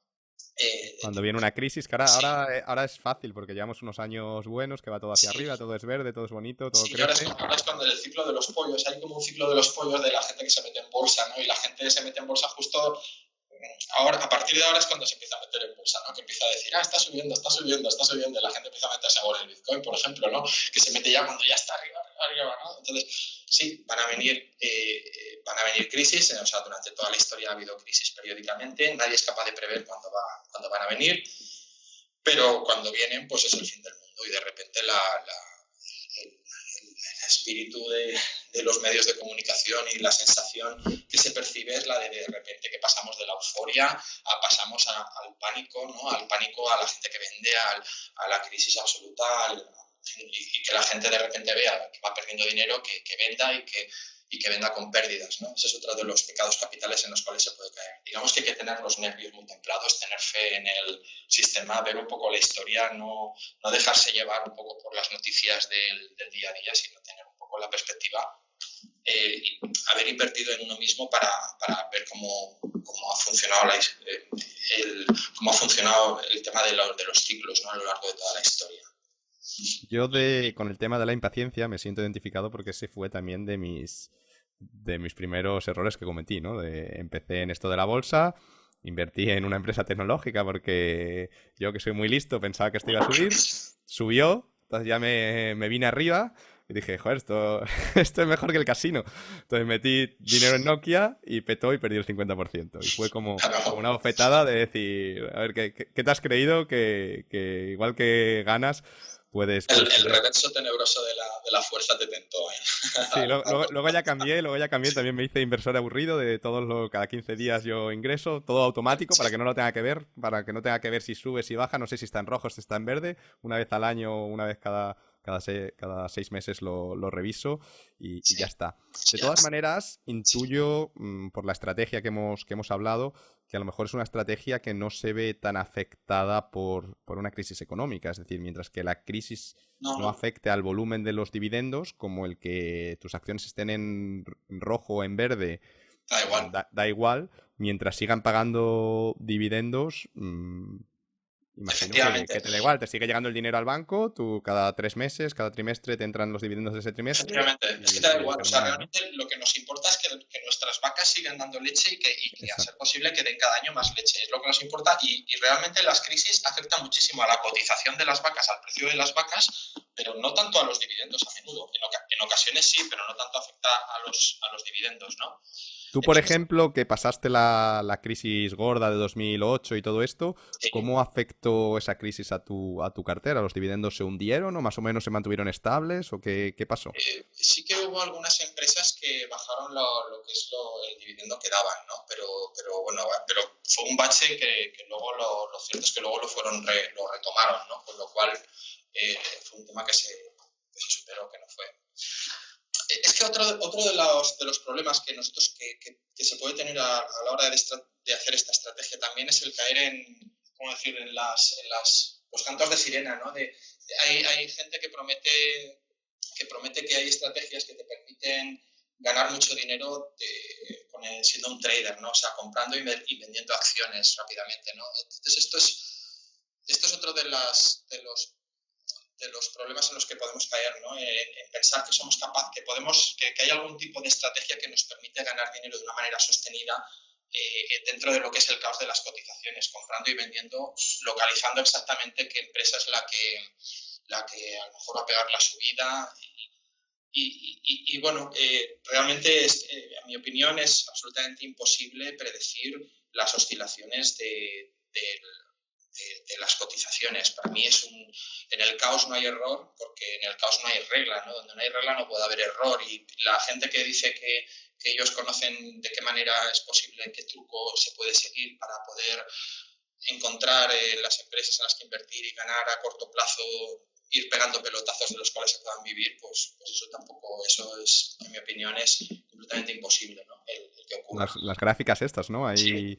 que hacen como análisis técnico, se llama, que es Sí, como unas sí, gráficas ahí súper complejas y dicen, sí, aquí se ve que el mercado es un mercado alcista, pero que el mes que viene va a bajar, tal, sí, ¿no? Que en sí, el libro me reí mucho, aparte me que reí mucho, sí, porque pones, el análisis técnico es la rama de la astrología que se dedica a predecir... sí, Me aparte estuve riendo como un montón de tiempo. en las gráficas ven las figuras, ¿no? De que si hombro, cabeza, hombro, que si... Yo es que soy muy escéptico con respecto al análisis técnico. Hay gente que sí que sí lo tiene más consideración. Yo realmente, o sea, a mí la gente que me pretende decir que sabe adivinar, ¿no? Sabe tener las premoniciones, ¿no? Sobre qué empresas son las que hay que comprar o en qué momento para pegar el pelotazo, pues la verdad es que yo no me lo creo, ¿no? Soy muy escéptico. Yo tampoco, yo tampoco. Yo soy de, mira, yo lo siento, yo no sé predecir el futuro, así es que buscaré una estrategia que funcione sea cual sea el futuro, ¿no? Aparte es que es un juego en el cual juegan unos contra otros, es decir, que lo que uno gana es porque otro lo pierde, con lo cual es que si hubiera un truco es que todos lo harían, pero al momento de hacer un truco, el otro estaría haciendo el contratruco. Como ahora va a venir Pepito y va a hacer la estrategia esa, yo le hago el contratruco. Es que realmente es un juego imposible, ¿no? Es un juego imposible. Sí, Sí. sí.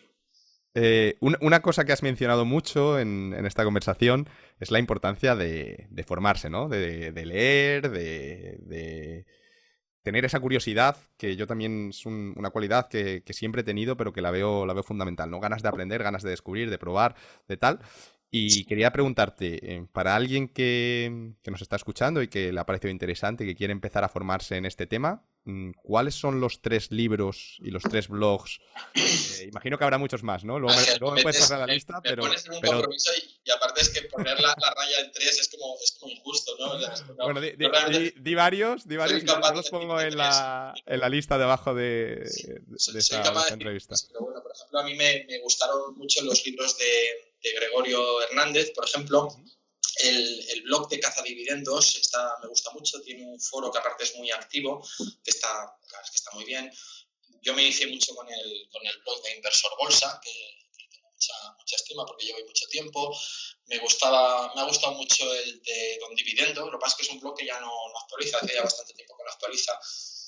El tuyo, la verdad es que es un blog que no únicamente habla de tema de independencia financiera, sino que habla de otros aspectos de la vida, pero me parece un blog también muy interesante para el crecimiento personal y para aportar ideas que puedan servir para enriquecerte como persona. En fin, hay muchos blogs, está Gestionando Activos, está el de Pepe Peseta Patilla, el de Invertir en Dividendos, el del Monje Paciente, Opinatron, el blog del inversor, el farmacéutico activo, Hay en muchos, fin, ¿no? muchísimos. Es que vamos Quien ahí. quiera aprender tiene ahí material de sobra. No, ya vas enlazando con otro y sí. ¿Alguno en inglés de algún americano que te haya parecido especialmente interesante? No leo ninguno en inglés. La verdad es que me da un poco de pereza. Vale. En español. Otra cosa que también has mencionado varias veces a lo largo de esta conversación ha sido el grupo Objetivo 2035, ¿no? Sí. Bueno, yo por lo que he leído en tu blog es un grupo de gente que como tú, pues tienen como objetivo conseguir la libertad financiera. Tú ya lo has conseguido. Hay gente que está en proceso, pero bueno, reunís y charláis, porque al final con estas cosas no se puede hablar con la mayoría de amigos, no vas a poder hablarlo, ¿no? Entonces es un poco... Yo también con el tema de los negocios online, que a veces necesitas juntarte con gente que esté en este mismo mundo, porque si no, el resto de gente es como si la hablases en chino, ¿no? Efectivamente. Y en este caso yo pienso que para algo que requiere tanta constancia, tanta disciplina, ¿no? Y no volverse loco, no caer en la impaciencia, como hablábamos antes, el tener un grupo de apoyo, sobre todo para los momentos bajos, ¿no? Si hay una crisis, por ejemplo, que lo quieres vender todo, Sí, sí. el estar rodeado de gente pienso que es importante, ¿no? Entonces, ¿nos puedes contar un poco este grupo qué es, cómo funciona, cómo surge? Si alguien nos está escuchando, no sé si es solo en Valencia, que es donde estáis vosotros, o si hay algo también online, que la gente se pueda apuntar. Sí, pues mira, Cuéntanos un poco. bueno, nosotros estamos en Valencia, aunque ahora recientemente y a partir de una charla que di en León, hay un amigo que está intentando organizar el mismo grupo de Objetivo 2035 en León, o sea que si hay alguien por ahí alrededor que acuda allí si está interesado, por supuesto. Es una maravilla el grupo de Objetivo 2035, para mí es de lo mejor que me ha pasado en los últimos tiempos. La verdad es que es un grupo de gente que nos conocimos por internet, o sea que nos conocimos un poco a raíz del foro del monje paciente y sin conocernos de nada nos dimos cuenta que teníamos un perfil muy parecido, que de alguna manera teníamos una afinidad muy grande y que incluso estábamos todos entre la treintena y la cuarentena y que teníamos un puntito friki todos nosotros que hizo que la afinidad fuera muy, muy grande desde el principio. Y es una maravilla, quiero decir. Llevamos ya más de 2 años quedando cada 15 días, por lo menos cada 15 días, como la quedada mínima, la estable. Y a veces quedamos a las 4:30 de la tarde y muchas veces acabamos después de cenar, ¿no? Y son conversaciones continuas que estás continuamente aportándote ideas y enriqueciéndote. Y yo estoy continuamente captando ideas. Ahí todos hemos aprendido, aparte muy rápido. En muy poco tiempo estaban todos ya operando, incluso con opciones financieras, vendiendo puts, en fin, la verdad es que ha sido sumamente productivo y yo lo recomiendo que la gente se junte. Aparte es que es un proceso que se estila ahora mucho. Ahora la gente tiende a juntarse por afinidades. De hecho, hay aplicaciones como el Meetup, por ejemplo, ¿no? Que hace que se junten diferentes personas por afinidades y realmente te das cuenta que cuando te juntas con gente con la que tienes cosas en común, pues es mucho más fácil que la relación vaya bien, ¿no? Y encuentras muchos más puntos en común que si te encuentras con gente aleatoriamente que a lo mejor no tiene que tener muchas cosas que ver contigo. Te recomiendo encarecidamente que la gente se junte en grupos como el nuestro de Objetivo 2035 en Valencia, y si hay alguien de Valencia que quiera venir, pues también está invitado. ¿Dónde pueden informarse? ¿O te escriben a ti? ¿O hay alguna web? ¿Tenéis un grupo de Facebook? Por ejemplo, a través de mi blog. No tenemos web como tal, no tenemos web, pero bueno, a través de mi blog lo puedo poner en contacto sin ningún problema. Perfecto.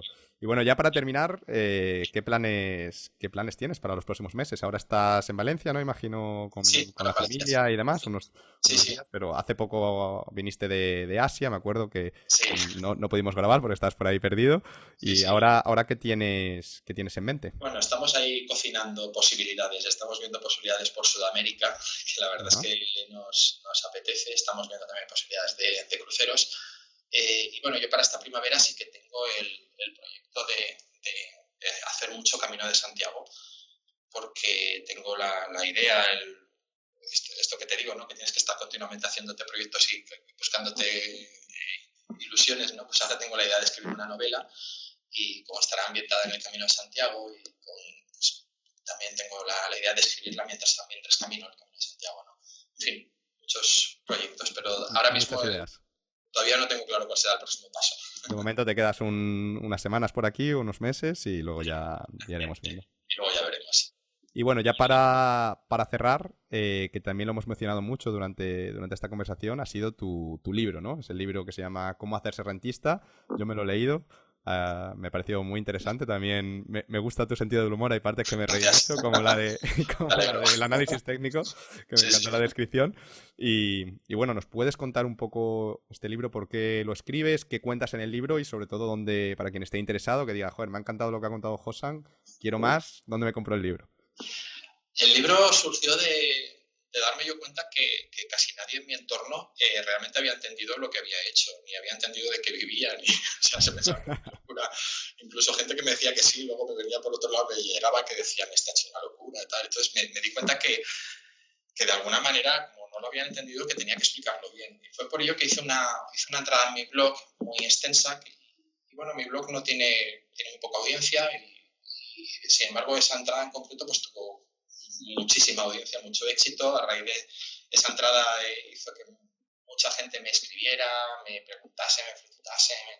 A raíz de eso, pues decidí hacer el libro, hacerlo blog, ¿no? Es como cuentos, algo así como si de un anuncio de Ariel los tirases hasta hacer una trilogía del Señor de los Anillos, ¿no? Pues entonces, digamos que de una entrada de blog hice un libro, ¿no? El libro es un libro que dona todo lo que recibe, lo dona a mi ONG favorita de Camboya, a HVTO, y es un libro que a mí personalmente me está aportando muchísimo en cuanto a las posibilidades que me está dando de las personas que estoy conociendo, charlas que me han salido, en fin, un montón de puertas que me ha abierto. La verdad es que estoy muy contento con el libro, ¿no? Decir que, y bueno, sí, el libro está, aparte de venderlo a través de mi blog, se vende por Amazon. Tanto en formato... En papel, para Kindle, sí, las dos cosas. Se vende en Kindle, se vende en papel, en blanco y negro. Mi libro es que, claro, ya sabes que tiene como... No sé, imágenes, unas 200 imágenes, ¿no? A todo color. Lo que pasa es que en papel a color sale un poco caro el libro. Fíjate que prácticamente sin ningún margen añadido ya creo que sale en torno a unos 30 euros el libro en color, ¿no? Luego está el libro en blanco y negro, que en físico sale unos 10 euros. Y luego en formato Kindle ahora está en oferta. De hecho, ahora lo tienen en oferta los de Kindle. Me lo han metido en una promoción de estas extrañas que hacen ellos. Está a 1,5 € ahora mismo. O sea, pero bueno, de normal están 5 euros. Vale, entonces si lo buscan Josan Jarque, ¿no? No, lo he escrito con el seudónimo del Verano Más Largo. El Verano Más Largo. Está mucho más cómodo que cuando quieres te lo pones y cuando quieres te lo quitas, ¿no? Genial. Entonces sí, el libro se llama Cómo hacerse rentista y bueno, si lo buscan en Amazon lo encontrarán. De todas maneras yo voy a poner un enlace también para quien lo quiera en formato PDF, que lo compre a través de tu blog. Y luego también a raíz de mi blog también, en fin, realmente está la información, sí. Pues nada, Josan, muchísimas gracias. Para mí ha sido un placer compartir estas, no sé cuánto tiempo nos hemos liado al final, casi 2 horas, sí, imagino. Ya llevo un ratito, sí. Creo que espero que haya sido muy interesante para la gente que nos escuche. Para mí por lo menos lo ha sido. Y si alguien quiere contactar contigo o leer, que hemos hablado también de tu blog, pero no hemos dicho cuál es, ¿dónde te pueden encontrar? ¿Twitter, Facebook o no eres de redes sociales? Yo de Twitter no soy, de Facebook la verdad es que tampoco, pero bueno, únicamente a través de mi blog de Enorme Piedra Redonda. Enorme Piedra Redonda, ahí tienen un formulario de contacto si te quieren escribir cualquier cosa. Sí, efectivamente. Sí, encantado. Y nada, encantado de haber hablado contigo todo este tiempo. Espero que haya sido interesante. Ha sido un placer. Un abrazo grande y nada, seguimos en contacto. De acuerdo, Ángel, seguimos en contacto. Un abrazo. Chao. Hasta luego.